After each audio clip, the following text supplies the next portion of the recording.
Good day, I'm Samantha Allen and this is your GIS News for Friday, May 3. Government is maintaining that it will not be taxing basic food items at this time. Currently, basic food items like flour and rice are exempt from the General Consumption Tax GCT, but there are suggestions for the items to be taxed. We believe that at this time, Mr. Speaker, such an approach would cause undue and unnecessary hardship on the poorest segments of the population. In the meantime, government is moving to shore up revenues by strengthening the tax collection system. Next month, an additional 120 auditors will be appointed to an enlarged large taxpayers office to reduce and eliminate tax evasion activities. A committee chaired by Dennis Morrison has also been established to deal with the Omnibus Incentives Act, which will form part of the tax reform program. The proposed Omnibus Incentives Act seeks to eliminate the power of the minister to grant discretionary tax waivers.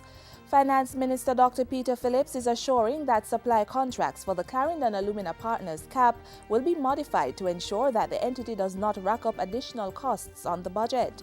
Glencore, which is scheduled to purchase the government's 45% stake in Jamalco, which is vested in CAP, is currently providing funding for the entity through a loan. Repayments of the amounts drawn down under the line of credit will be made by withholding amounts that would be due to the government for the sale of alumina supplied by CAP. Repayment of the loan is to be made by the end of 2020. The Development Bank of Jamaica, the DBJ, has set aside $360 million to lend to persons and businesses wishing to implement energy efficiency projects. Residential customers can access up to $3 million, repayable over an 8-year period at an interest rate of 9.5%. So far, the DBJ has issued 6 residential energy loans valued at $8.9 million. The DBJ and the Inter-American Development Bank, the IDB, are also working on projects to promote energy conservation and efficiency. Small businesses have benefited from a grant program where they receive up to $200,000 for an energy audit. That audit provides information on energy usage and recommends conservation techniques. The well-being of children in state care facilities will be strengthened with the donation of personal hygiene products to assist in keeping themselves and their surroundings clean. The Spanish Foundation of Jamaica presented the items to the Child Development Agency, the CDA, recently on behalf of aged child care facilities. Chief Executive Officer of the CDA, Carla Francis Edie, was thankful for the donation. These items are welcome as they do enable us to save and redeploy our resources to other critical areas. The Spanish Foundation of Jamaica is also hosting a series of workshops to further educate CDA staff on how to deal with children affected by sexual abuse and other trauma.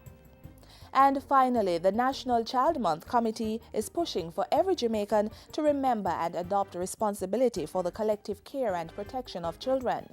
Child Month is being celebrated under the theme Children's Care and Protection, a FIWI mission.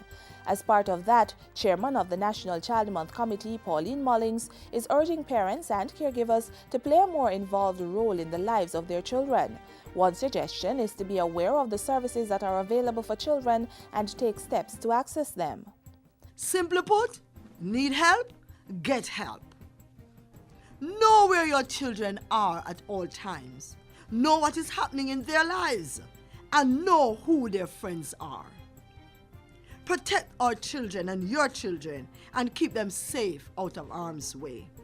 Ms. Mullings also appealed to private sector companies to participate in the month-long activities by supporting child-related agencies and programs. And that's it for GIS News today. I'm Samantha Allen. Thanks for watching.